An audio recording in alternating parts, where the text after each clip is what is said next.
Olá pessoal, espero que todos estejam bem, seguros e saudáveis.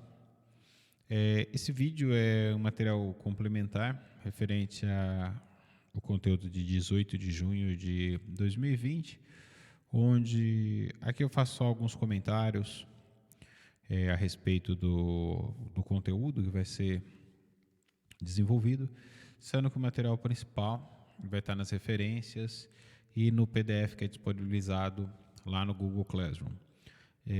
Eu também reforço que eu continuo à disposição pelo Google Classroom, quem quiser fazer comentário privado ou público, né, via mural, eu consigo visualizar a, as duas formas. No comentário privado acaba sendo um pouco melhor às vezes, porque eu recebo uma notificação, mas eu tenho verificado também o mural para não perder nenhuma solicitação de ninguém. E eu fico à disposição também por e-mail. E quem quiser bater um papo, conversar sobre algum assunto específico da aula, eu estou à disposição no Google Hangout Meeting. E é isso. Então, só mandar um e-mail para mim e a gente agenda um horário, bate um papo. Eu fico à disposição. Bom, hoje eu sei que a gente estava seguindo nas aulas anteriores, em especial a apostila do professor Brito Cruz, e o livro do professor Fuolo, mas na elaboração desse material eu acabei encontrando uma apostila que está realmente fantástica, que é a apostila do professor Tabanix. O professor Tabanix, eu já tive o prazer de ter ele numa mesa de premiação da UBF, uma pessoa muito simpática e, honestamente, uma pessoa muito, como é que eu poderia dizer, muito clara na escrita, muito concisa, e por isso que esse material acabou chamando tanto minha atenção e eu percebi que é um material excelente, de fácil entendimento e que os alunos poderiam tirar bom proveito desse material que está muito bem escrito, muito bem redigido.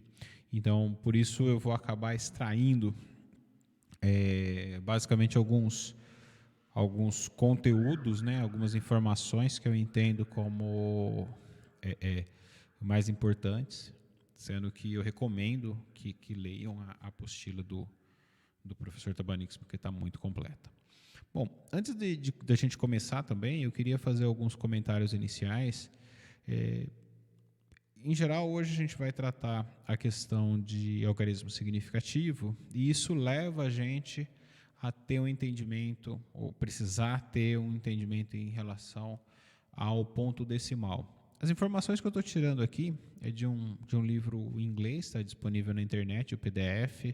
Não lembro bem qual que é a universidade, mas o livro chama História das Notações de Matemática. É fácil de achar, fazendo uma busca. Quem tiver problema com encontrar esse material, me manda um e-mail, eu devolvo o PDF, é domínio público, então não tem problema. E eu falo isso porque existe uma diferença na padronização de alguns países. Alguns países, para registrar esse ponto decimal, acabam usando a vírgula, e outros países acabam usando o ponto.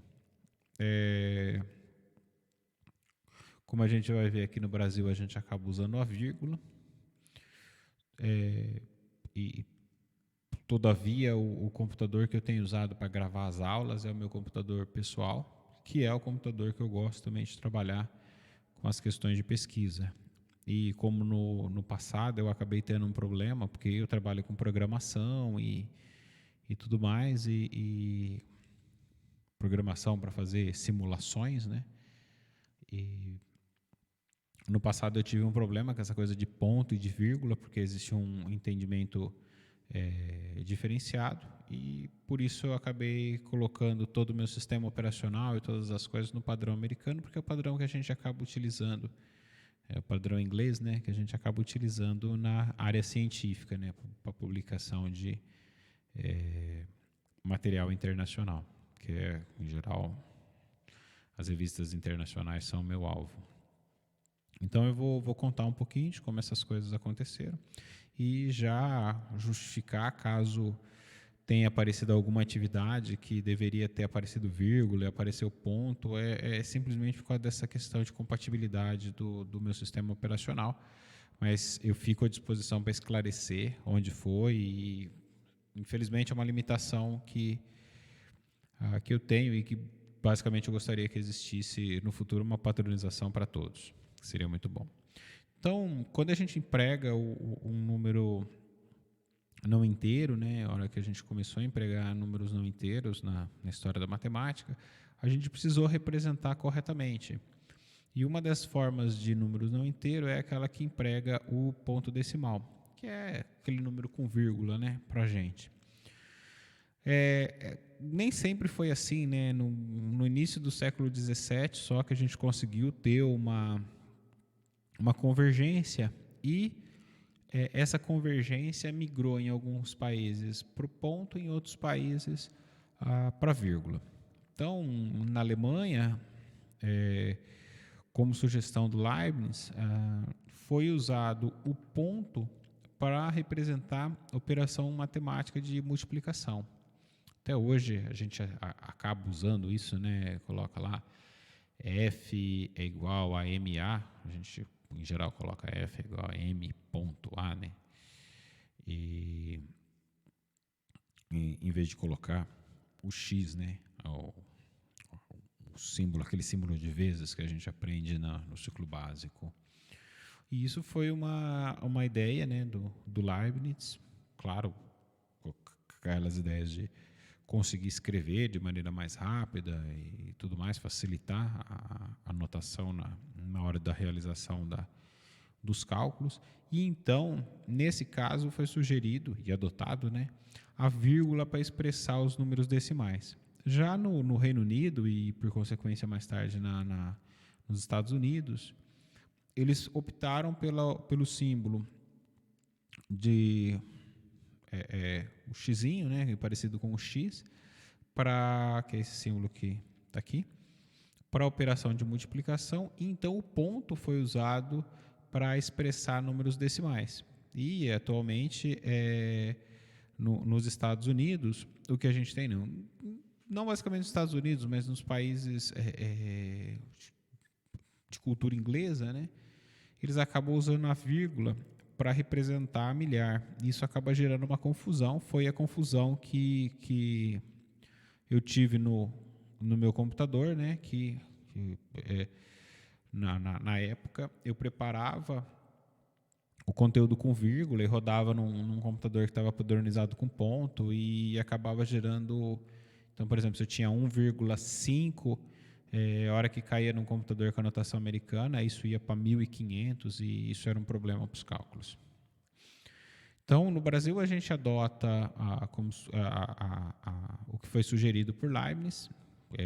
Para quem quiser ter mais interesse sobre ter mais informação sobre essa questão de padronização e tudo mais, eu acredito que pode entrar em contato com a biblioteca ou ver as normas da ABNT, que está muito bem estabelecido essa padronização para TCC, para dissertação, e são normas técnicas bem consolidadas e que mudam ao longo dos anos, então vale a pena a gente sempre estar dando uma olhadinha.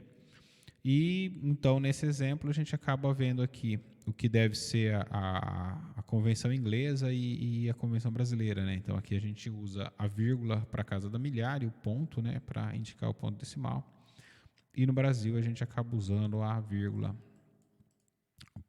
para a questão decimal, para o ponto decimal. Então, aqui já justifiquei e eu fico à disposição, e caso eu cometa algum deslize, eu fico à disposição para esclarecer esse deslize e tudo mais. E eu tentei ser o mais correto aqui, mas quando o problema é de incompatibilidade, às vezes é um pouquinho difícil de resolver. Bom, mas vamos lá. Então, um algarismo significativo. Toda vez que a gente vai fazer uma medida de uma grandeza experimental, em geral, a gente acaba utilizando um instrumento. E essas medidas exigem a precisão e exatidão para que a gente tenha uma devida apresentação. Então, vamos dizer assim, toda medida que a gente vai fazer experimental, ela deve ter uma ignorância associada, ou seja, é, um, um, o professor Tabanix não gosta de colocar, de falar erro, né? Porque o erro seria algo que poderia ser corrigido, mas ele tem uma incerteza que está associada ao valor dessa medida. Então, provavelmente vocês vão poder desfrutar no laboratório de Física 1 do experimento de medir a aceleração gravitacional. Existem várias formas da gente poder fazer essa medida. E por cada forma que a gente for usar, se a gente usar, por exemplo, sistema massa-mola, ou plano inclinado, o que seja, a gente vai acabar tendo um erro associado um pouco diferente, mas que em geral vai conseguir representar dentro da margem. Se a gente fez um experimento bem feito e tudo mais, a gente vai conseguir estabelecer dentro da margem local e dizer onde está a validade da nossa medida. Então, nesse exemplo, a gente tem aqui uma aceleração gravitacional de 9,8, com mais ou menos 0,4 metros por segundo. Esse mais ou menos 0,4 equivale à nossa incerteza. E o 9,8 a medida obtida. E vale salientar que nas medidas físicas é comum a gente encontrar algumas dispersões. E também que é comum a gente empregar a notação científica. Então, tradicionalmente, a gente apresenta o valor que a gente tem interesse, com apenas um dígito antes da vírgula, e aí, para fazer as correções, a gente acaba usando, né, a notação científica. Só que, claro, isso pode gerar em algumas pessoas a questão de perda de informação. Bom, eu vou usar o próprio exemplo da apostila do professor Tabanix, que é o seguinte: ele sugere que o comprimento de um fio vale esse número aqui, grandão em milímetros aqui, né? 500, esse número grande. Ou seja, ele é um número que, se a gente for usar a notação científica, a gente pode escrever ele como 1,43 vezes 10 a sétima de milímetros, né? 1, 2, 3, 4, 5, 6, 7. E aí a gente está na regra aqui do emprego de 2 algarismos significativos após a vírgula, com a seguinte regra de arredondamento. Se a gente tiver um número maior ou igual a 5, a gente arredonda para cima. Se não, a gente arredonda para baixo. Então, nesse caso, o que aconteceu foi o seguinte: 1,426, ele está mais próximo de 1,43 do que de 1,42. E por isso a gente fez esse arredondamento para cima. E aqui é aquela coisa que eu falei para vocês, que a gente pode notar que, a hora que a gente faz esse arredondamento, aparentemente a gente perde informação. Mas a gente ainda pode escrever dessa forma que está aqui, mantendo toda a precisão inicial. O problema é que, como a gente está fazendo uma medida onde a gente tem uma incerteza, eu não sei se a gente precisa de todos esses números, porque, vamos supor, se eu tenho uma incerteza na segunda casa depois da vírgula, todas as outras casas elas vão ter incerteza também.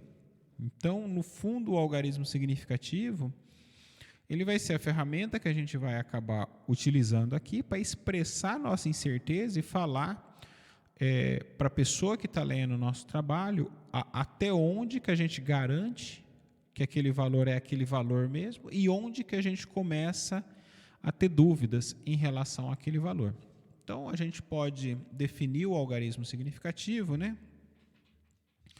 como sendo aqui nesse caso, ele vai ser o número de algarismos que compõem o valor de uma grandeza, excluindo os eventuais zeros à esquerda, usado para o acerto de unidades.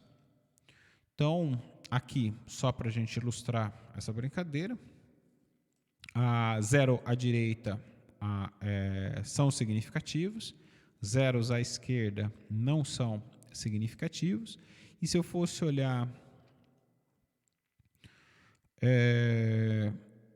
para o algarismo significativo, seria o número de algarismos apresentados aqui. Bom, a gente vai entrar em mais detalhes nessa brincadeira.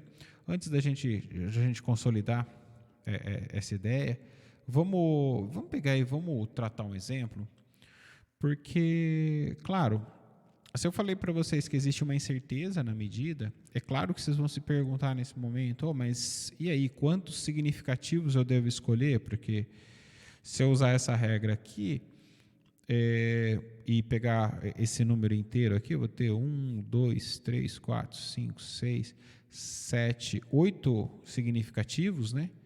Enquanto aqui eu tenho, no exemplo de cima, 1,426, eu tenho 4 algarismos significativos. Se eu usar 1,43, eu tenho 3 significativos. Então parece que está muito confuso essa questão do algarismo significativo. E aí vem a ideia de que, para a gente definir o número de algarismos significativos necessários de uma grandeza, a gente vai precisar saber qual que é a incerteza que a gente tem associada nessa medida. Então, exemplo 1, fantástico da apostila do professor Tabanix, que é o seguinte: ele supõe nesse exemplo que a gente deseja fazer uma medida desse besouro com régua. Então, essa é a figura 1.1, a gente está tentando fazer essa medida desse besouro. Aqui eu vou aumentar um pouquinho mais para tentar evidenciar bastante o ponto. Bom, qual que é a situação aqui? Eu vou ler o enunciado aqui, né? Uma vez decidido que o que caracteriza o tamanho do besouro, qual das alternativas abaixo melhor caracteriza a medida do tamanho do besouro? Ou seja, ele está perguntando, no fundo, qual que é o tamanho desse besouro, qual que seria a forma de eu apresentar, dada essas alternativas, a melhor medida do besouro, vamos dizer assim, do tamanho do besouro. Então, o que a gente tem nesse caso é o seguinte: bom, vamos olhar as alternativas, né? Entre 0 e 1 centímetro não é, porque ele é maior do que 1 centímetro. Entre 1 e 2 centímetros, perceba que a gente tem medidas que conseguem precisar um pouco melhor, né? A gente não tem uma incerteza aqui ainda, né? Não precisa ser tão grande essa incerteza, não deve ser tão grande, né? Então, entre 1,5 e 1,6. 1,5, né? 1, 2, 3, 4, 5. Entre 1,5 e 1,6. Começa a parecer que está numa região onde a gente começa a ter uma certa incerteza. Mas a gente começa a perceber que isso aqui está parecendo que está mais no meio, né? Então, isso aqui me parece estar mais aqui pela visão aqui que eu tenho aqui, entre 1,54 e 1,55. E se a gente olhar, porque aqui a gente consegue precisar por esse valor, eu espero que todo mundo esteja conseguindo ver bem no vídeo, que parece que é bem no meio, né? Só que a gente não consegue ter essa precisão ao olhar, né? Mas com certeza está contemplado nesse limite de 1,54, né?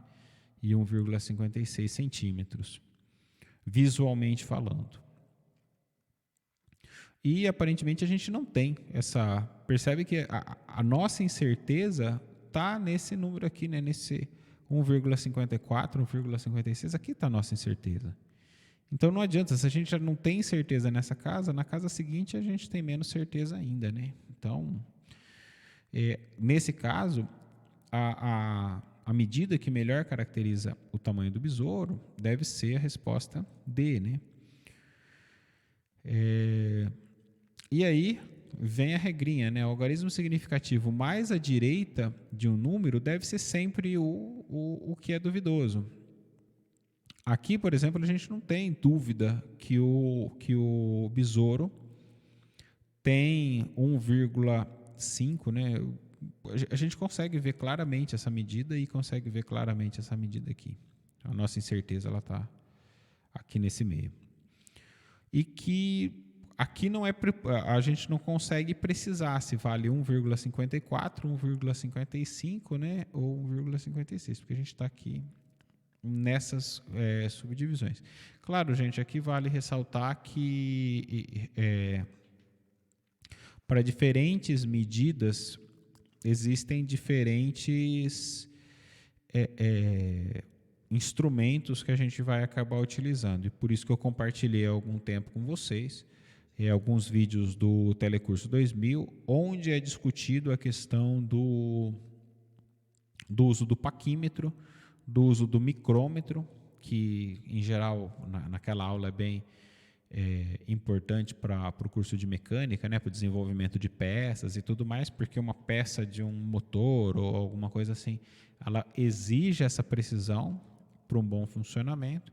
Todavia, eu não vou usar uma régua para uma régua pequena, né, uma régua de 30 centímetros para medir uma casa, por exemplo, o tamanho dos quartos de uma casa, ou seja, e por isso que na primeira prática que a gente fez, que era de medir o tamanho da mesa, eu pedi para vocês fazer com um instrumento que não fosse graduado, a fim de vocês conseguirem perceber essas nuances entre uma escolha ou outra, e é algo que a gente ainda vai discutir. Espero que quando estabelecer um calendário para que eu possa corrigir as coisas, tudo mais, que a gente possa discutir ainda mais. Eu sei que teve uma aula que a gente discutiu, uma live que a gente discutiu esse assunto, os relatórios, mas eu gostaria de discutir um pouquinho mais essas medidas.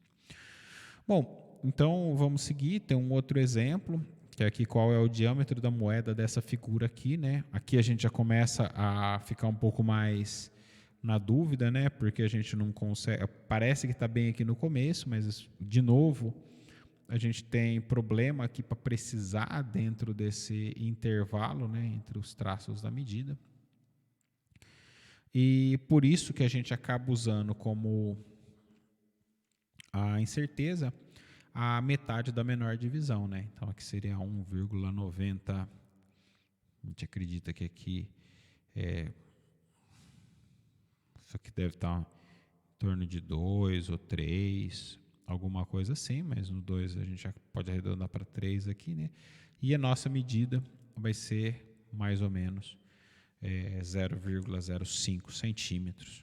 Ou seja, a gente consegue contemplar dentro da nossa incerteza o que deve ser o valor correto da moeda, ou seja, correto para a apresentação desse valor. Então, daí vem a questão de como que a gente expressa essa incerteza. Então, primeiras questões que a gente pode ter: quantos algarismos significativos a gente deve utilizar? Ou seja, como expressar a incerteza de uma medida. E aí tem algumas convenções que são sugeridas pelo livro do Vuolo e replicada pela apostila da referência 1, que esse nome não existe, tá, gente? Regra do significativo. Mas eu dei esse nome de regra do significativo para que a gente possa saber do que eu estou falando quando eu falo dessas regras aqui. Que é, se o primeiro dígito significativo da incerteza for menor que 3, a gente usa 2 significativos. Caso o primeiro dígito significativo da incerteza for maior ou igual a 3, então a gente pode usar tanto 1 como 2 algarismos significativos para expressar a incerteza. Claro que as pessoas mais espertinhas já devem ter sacado aqui que, aparentemente, a gente sempre pode usar 2 algarismos significativos, e essa é uma regra que as pessoas acabam usando de certa forma, mas é claro que também é visto esse segundo caso aqui. E, na prática, como eu mencionei, é sempre possível utilizar 2 significativos para expressar essa incerteza. Todavia, tem algumas situações que não é conveniente fazer com dois significativos. Por exemplo, se a gente for pegar a medida da régua, né, o erro da régua, o erro não, a incerteza da régua, ele vai ela vai ser de metade da menor divisão, né? Então, uma régua milimetrada vai ser de meio milímetro, e aí não faz o mínimo sentido a gente expressar por 0,50, né, milímetros, porque 0,5 milímetros basta, né? Esse zero aqui ele não contribui, vamos dizer assim, não contribui para diferenciar o resultado nem nada, então convém apresentar com um algarismo significativo. E aí vem, como que a gente expressa então a grandeza no final? Você fez um relatório e tudo mais, e como que você vai expressar essa grandeza que você realizou uma medida? Bom, a convenção que a gente usa é de usar a mesma potência de 10, tanto para o valor da grandeza como para o valor da incerteza. Tem alguns exemplos logo aqui na frente. Utilizar a regra do significativo, né, que é essa regrinha, né, esse nome que eu dei para essa regra. O número de dígitos depois da vírgula na incerteza tem que ser o mesmo do valor que você está medindo. Não faz sentido você ter a incerteza com certo número de casas depois da vírgula e o mesurado com outros, não faz sentido. E a notação científica pode ser empregada para a mais fácil leitura. Então, vamos ver alguns exemplos aqui. Por exemplo, aqui você tem na primeira linha da tabela 5,30 mais ou menos 0,0572. Não faz sentido, né? Porque se você está colocando isso, significa que, olhando para a incerteza, que já nesse 5, né, nesse 0,0, no 5, você já tem uma incerteza na medida. Então, se você tem essa certeza aqui nessa casa, nas casas seguintes, você tem uma incerteza também. Então, você para aqui na incerteza, né, no 0,6, né, e apresenta com o mesmo número de casas decimais, 5,30, vamos na anotação correta aqui, 5,30 mais ou menos 0,06, usando a regra de arredondamento aqui também, né. No caso da linha de baixo, 124,5, só que você tem uma incerteza de mais ou menos 11. Então, se você tem incerteza aqui na casa da unidade, né, você vai ter, você não consegue precisar esse valor aqui, esse 0,5 aqui depois do 124, né? Então, você deve apresentar pela regra de arredondamento, vai arredondar para cima, 125 mais ou menos 11. Aqui na terceira linha é a questão do uso da notação científica, né? Veja que a incerteza ela está nesse número e por isso que a gente não coloca esse último doisinho aqui, né? Que seria depois da vírgula, porque nossa incerteza está na casa da unidade em 10 a menos 7 e assim por diante. Ou seja, essa é a forma de apresentar a notação que seria incorreta, né, indevida, e a notação na forma correta, na forma que é esperada. Nas atividades vão ter exercícios envolvendo uma notação inadequada e uma notação adequada, e aí nas dúvidas a gente pode discutir e voltar nesse ponto, e na correção também, ao corrigir, eu acho que vai ajudar bastante a entender onde cometeu erro, onde não cometeu. Então, acho que a última pergunta que a gente pode fazer nesse primeiro conteúdo, nessa primeira parte desse conteúdo de algarismo significativo e incerteza, é como que a gente determina a incerteza de uma medida. E aí vem a questão de medir várias vezes e calcular a média. Então, por isso que em algum tempo, algumas aulas bem lá atrás, a gente acabou apresentando média, desvio, porque esses caras vão indicar para a gente como apresentar a nossa incerteza. Então, só para resumir, o que vai ser apresentado com maiores detalhes no próximo conteúdo. A variabilidade de cada medida ela vai ser dada pelo desvio padrão. A variabilidade da média, ou seja, uma das coisas que vocês podem fazer, eu sei que na maioria dos experimentos que a gente veio desenvolvendo, a gente fez várias medidas e calculou a média. Uma das coisas que vocês podem fazer é tirar várias medidas e calcular várias médias. Então, usar a variabilidade da média.